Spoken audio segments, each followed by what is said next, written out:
Bonjour à tous, j'espère que vous allez bien. On se retrouve pour l'analyse aujourd'hui de HBAR. Ça a été demandé dans les commentaires. Du coup, je me plie à votre demande et on analyse tout ça. Je remets en jeu Kaspa contre HNT. C'est à vous de décider pour l'analyse de demain entre les deux. Et aussi, n'hésitez pas à me proposer d'autres altcoins que je pourrais analyser parce que j'ai encore choisi Kaspa dans les commentaires. Vous inquiétez pas, je vois beaucoup de coins qui reviennent aussi. J'ai déjà noté. Mais comme ça me permet justement d'avoir un petit peu d'avance. Donc, continuez à en mettre. Je continue de prendre note et au cours des prochains jours, je ferai les analyses. Également, on refait un petit peu en copy trading rapidement. On vous a mis les perfs des stratégies LIM, 14, 20, 28% sur certaines paires sans rien faire, c'est 100% automatisé. Vous avez les témoignages du membre du copy trading juste ici, dans témoignage copy trading sur le Discord. Pour faire simple et pour rejoindre, c'est 100% gratuit, c'est le premier lien en commentaire épinglé. Ça vous ramène sur cette page juste ici que je suis en train de vous montrer. Vous vous inscrivez sur Bitget via notre lien partenaire qui est actuellement la meilleure plateforme crypto. Également, je vous ai fait des tutos sur la plateforme, donc tutoriel futur et edge, acheter, vendre ces crypto-monnaies si vous ne savez pas utiliser la plateforme. Une fois que vous vous êtes inscrit, donc ici, email, mot de passe, j'accepte les conditions, créer un compte. Vous avez juste à remplir ce petit formulaire, ça prend une seconde, rejoindre copy trading, vous mettez votre prénom, email, l'identifiant Bitget qui est composé uniquement de chiffres, c'est le UID. Ça se trouve sur votre tableau de bord Bitget, vous pouvez pas le louper une fois que vous êtes inscrit. Vous cliquez sur rejoindre et ensuite vous avez juste à regarder cette petite playlist de vidéos. Ça va vous prendre une vingtaine de minutes. C'est dans l'ordre. Vous cliquez sur la première vidéo, vous enchaînez sur les prochaines et comme ça vous pouvez configurer pas à pas en suivant ce qu'on fait. Vous cliquez là où on clique, on vous explique absolument tout et ensuite vous aurez accès à la plateforme de copy trading pour mettre en marche les stratégies tout simplement. Alors pour revenir sur HBAR ici, alors première des choses, moi je veux parler en market cap. Alors on n'a pas encore fait d'ATH au niveau du prix, mais on voit qu'en market cap on a fait un nouvel ATH, car en fait pendant le bear market de 2022-2023 on a eu la dilution de tokens, ce qui fait que HBAR a besoin d'une capitalisation plus importante pour aller chercher plus haut. Et on voit ici que son ATH en 2021 était de 6,8 milliards de market cap, et là on a fait un ATH à 14 milliards. Et ce qui est intéressant, c'est qu'en fait on est venu chercher les extensions ici, je pense. Alors, on va regarder ça tout de suite. HBAR, market cap, coin market cap, ok. Je pense qu'on est venu chercher les extensions 161,8 de 100%. Ici, même peut-être un petit peu plus haut. Donc ça, ce sont des zones de profit, ok. Ouais, vous voyez ici parfaitement, le prix s'est arrêté haut en capitalisation. On est venu chercher la zone d'extension entre 11 milliards et 13,4 milliards. Et ici, les professionnels, vous voyez, ils ont pris des bénéfices, ce qui est tout à fait normal. Alors, on revient sur le prix maintenant. Et en termes de prix, ça correspond à quelle zone ?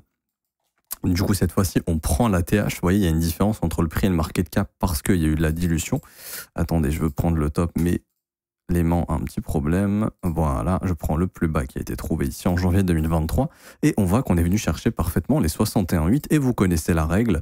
Quand le marché va casser les 38,2, on s'attend à ce qu'on ait potentiellement une livraison du prix au niveau des 61,8% de retracement. Donc ici, on a cassé 38,2, bam, on est parti livrer à 61,8 et c'est ici qu'on a trouvé notre top actuel. Alors top définitif ou pas, ça on verra bien. Je ne pense pas que c'est le top définitif parce que ça, en fait, ça va devenir le sommet de 2024 et il y a de grandes chances que ce sommet soit chassé en 2025 et il faudra surveiller la résolution du prix, hein, ok, parce qu'en fait, si le prix vient et que en 2025, on nous fait un truc comme ça, là, ça serait vraiment pas bon. Là, ça pourrait marquer un top. Ok. Mais bon, en dehors de ça, ce que je vous invite à surveiller, vous tracez votre FIB. Bon, en tout cas, pour tous ceux qui n'ont pas pris de bénéfices, qui avaient acheté bas ici, n'hésitez pas à le faire. Prendre du profit, ça veut pas dire tout vendre. Ça veut dire se payer. Ça veut dire réduire son risque. Ça veut dire récupérer du cash au cas où il y a un dip plus profond. Ce que je vous invite à surveiller, c'est de prendre un FIB du plus bas ici. Donc, vous pouvez carrément prendre le plus bas du plus bas du plus bas. Donc, le plus bas du 6 janvier 2023. Et ici, vous venez et vous tracez un FIB jusqu'au plus haut. Et vous connaissez la règle, ce qu'il faut absolument, c'est maintenir 38,2. Tant que 38,2 est maintenu, on a énormément de probabilités d'aller du coup chercher, ici je vais mettre ça en autre couleur, tac tac tac, on a énormément de probabilités de faire de la continuation haussière. Et à ce moment-là, on pourrait carrément partir sur des objectifs de continuation du type AB égale CD, qui pourraient essayer de nous ramener sur un nouvel ATH ici au niveau des 58 centimes. En revanche, si 38,2 est perdu, à ce moment-là, vous connaissez la règle, on a énormément de probabilités de potentiellement revenir en zone de rechargement, et ici, ça serait aux 17 centimes.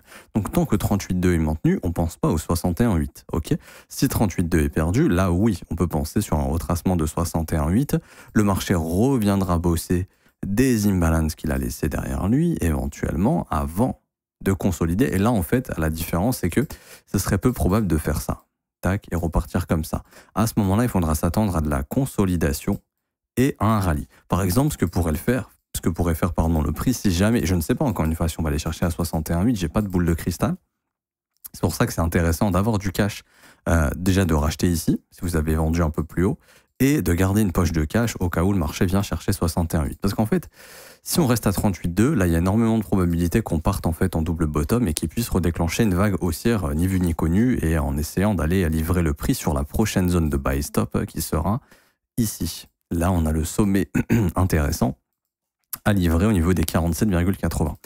En revanche, si le prix, malheureusement, n'arrive pas à maintenir ces 38,2, là, il faudra s'attendre à une continuation baissière, ok, ici, et à ce moment-là, le prix viendra à 61,8. En fait, ici, ce qui se passera, c'est pas, je remonte, enfin, c'est possible, mais le plus probable serait pas ça. Le plus probable, ce serait d'avoir de la consolidation. Et un nouveau breakout qui, à ce moment-là, permettra de repartir dans quelque chose d'haussier. Et en fait, moi, ça me rappelle un peu, alors je sais pas si ça va arriver, mais ça me rappelle un peu ce qui s'est passé sur le bull run de 2020-2021, où en fait, il y a beaucoup de coins qui, à l'époque, justement, étaient revenus en zone de rechargement, avaient consolidé avant de péter à nouveau. Alors bien sûr, c'est pas forcément comme ça que ça va se passer, mais si ça se passe comme ça, en fait, ce serait une zone d'accumulation énorme avant de reconnaître un push qui peut éventuellement être assez fort. Okay, encore une fois, je ne sais pas si on va y venir. Pour moi, tant que 38,2 est maintenu, les probabilités baissières sont faibles, sont maigres. Ça pourrait essayer de se maintenir comme ça. Et également, c'est pas parce qu'on aussi faites attention à ça. Là, vous voyez ici, alors faut voir sur les contrats dérivés ce qui s'est passé, c'est les contrats dérivés le plus important sur les prises de stop, c'est pas le spot. Faut regarder ce qui s'est passé. Là, vous voyez sur les contrats dérivés, le marché il a formé ce qu'on appelle un relative equal low, c'est-à-dire qu'en gros ici, on a une zone de stop qui est en train de s'accumuler sous les 23 centimes. Faudrait pas être étonné si jamais le prix décide de revenir faire un petit coup de frayeur comme ça avant de repartir, parce que là, en fait, ça permettrait d'aller chercher l'imbalance qu'on est en train de former ici en weekly. Donc faites attention, c'est pas parce que le marché revient sous le support des 23 que automatiquement il va casser. Ça pourrait être un piège pour ensuite vraiment repartir dans quelque chose d'haussier. Perso, je vais mettre une alerte, ça m'intéresserait de voir la réponse du prix juste ici. Par contre, si le prix vient enfoncer le support, bon bah à ce moment-là, attendez-vous à ce que éventuellement 38,2 soit perdu, qu'on vienne à 61,8, qu'on consolide, et là vous aurez une excellente zone d'entrée, tout comme ici. Si jamais ça maintient, c'est vraiment une très bonne zone d'entrée. Mais si jamais le marché pète cette zone, vous allez pouvoir rechoper du H-bar très probablement en zone de rechargement. Et donc, quels seraient les autres objectifs en dehors de ce que je vous ai donné, c'est-à-dire les objectifs haussiers? Vraiment ici, faites attention, n'oubliez pas que hop, on peut, même sur le spot, on voit que voilà, il y a une belle zone de stop. On pourrait juste, comme j'ai dit, faire ça et faire ça. Donc faites attention, ne vous faites pas piéger sur ce genre de mouvement. Pour ça que la réponse au prix sur du court terme, pas en daily, mais peut-être en horaire sur ces prises de stop, ça va être assez intéressant. Si vous voyez que le prix fait ça et boum, d'un coup, il fait un gros rejet comme ça, là, ça serait très positif pour se dire, ok, c'est bon, on a pris les stops, on est prêt à repartir assez rapidement. Et du coup, les objectifs. Alors, comme je vous ai donné en termes d'objectifs, si on bottom ici, on aurait du AB égale CD. Donc ça, on va le noter. Tac, tac. Ça nous ramènera dans les, ici, 58 centimes. Donc ça sera au-dessus de la TH, qui sera un objectif, juste là. On a du coup également, alors AB égale CD, on a du coup également ici les 47 centimes, prochaine zone de buy stop, ok. On aura aussi ensuite les objectifs d'extension, cette fois-ci non plus en market cap, on voit qu'on les a déjà atteints ici, hein, pour ceux qui ont suivi, hop, les objectifs de market cap ont déjà été atteints, on ira chercher les objectifs en termes de prix. Et donc là, en fait, on prend le plus haut, le plus bas, et on fait une extension ici, juste là, qui nous ramènera potentiellement entre 90 centimes et 1,11$, ce qui pourrait éventuellement arriver. N'oubliez pas qu'il y a une demande d'ETF sur H-bar et que si jamais elle est approuvée, on pourrait potentiellement avoir des inflows sur ce potentiel ETF qui pourrait permettre éventuellement de ramener les prix plus haut ou de faire un sell de news, c'est-à-dire que l'ETF pourrait être approuvé d'ici 3 à 6 mois. Quand l'ETF sera approuvé, former le sell de news et ça pourrait peut-être se trouver dans cette zone. Quoi qu'il en soit, vous vous souvenez éventuellement la fenêtre de top entre mars et mai pour beaucoup d'altcoins, en tout cas avant une correction mi-cycle si on en a une. N'oubliez pas que vraiment votre fenêtre de vente au niveau du prix, au niveau du temps, pardon, c'est entre mars et mai. Donc là, on voit encore qu'on est en décembre, on a encore le temps. Par exemple, si entre mars et mai, enfin au mois d'avril, on est à 75 centimes, bon là, c'est vraiment de bons prix de vente. Faites attention à ça. Éventuellement, j'ai pas d'autres objectifs à vous partager pour le moment.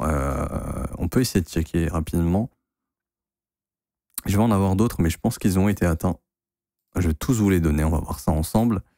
5,08,628, ouais, vous voyez, cette structure haussière, on a atteint son objectif, mais il y a aussi cette structure haussière hop, qui elle aurait pour objectif entre 77 et 94. Donc ça nous ramènerait bien au niveau des 161,8. Si on fait un nouvel ATH, ça pourrait être le nouvel objectif d'extension. Quoi qu'il en soit, votre objectif est de prendre des profits sur la montée ici.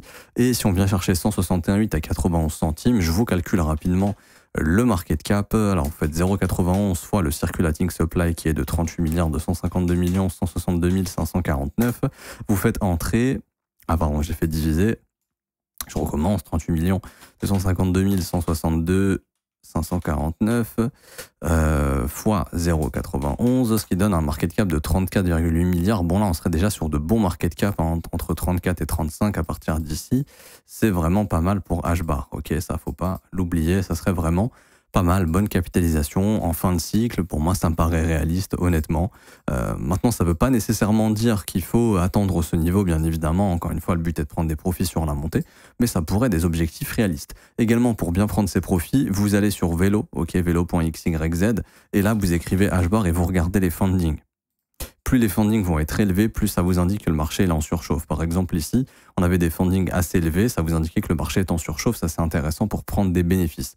Là, on voit que les fundings sont reset, voire des fois retournent dans le négatif, donc là, ça veut dire que c'est le bon moment justement pour soit repartir tout de suite, ou ça ne veut pas dire que ça va forcément se passer comme ça, mais en tout cas, au vu des fundings, ça pourrait soit faire une dernière prise de stop et là, ensuite, pouvoir repartir et retrouver des fundings complètement abusés. Et quand les fundings vont redevenir abusés, vous savez quoi faire. Bah, vous savez qu'il faut commencer à reprendre des profits parce qu'une fois que les gens commencent à venir longues ici comme des fous sur les contrats dérivés, bon, bah, vous savez que les grosses mèches de liquidation vont arriver comme ceci. Là, on liquide énormément. Les gens, on les sort du train sur les contrats dérivés, ce qui est tout à fait normal. Donc ça aussi, c'est un très bon indicateur pour prendre vos profits. Je m'arrête ici, j'espère que ça vous aura plu. Si c'est le cas, n'hésitez pas à laisser un petit pouce bleu, vous abonner si ce n'est pas déjà fait. Également, à laisser un petit commentaire. Merci à ceux qui jouent le jeu, je vous remercie énormément. Je rappelle qu'en lien épinglé, vous avez la formation gratuite plus les pépites altcoin, vous avez l'accès au copy trading, vous avez aussi l'accès à la formation de l'école si vous souhaitez me rejoindre tous les jours. Je suis en brief privé avec les élèves dans le Discord où je réponds à leurs questions, on analyse les tokens ensemble, on trouve des opportunités ensemble. Pour ceux qui veulent rejoindre l'école, ça se passe juste ici. Rejoindre mon école de trading, ça commence à seulement 49 € par mois, c'est sans engagement, vous pouvez essayer un mois et arrêter si vous le souhaitez. Vous avez aussi les offres 3, 6 et 12 mois et vous avez également les témoignages des élèves un petit peu plus bas ici. Vous aurez également accès à la formation de l'école qui est la formation la plus complète que je propose, 19 heures de cours vidéo, 8 modules qui vous forment de A à Z à 100%. Je m'arrête ici, vous êtes les bienvenus, on se retrouve peut-être tout à l'heure pour une prochaine vidéo, sinon ce sera à demain. Ciao ciao.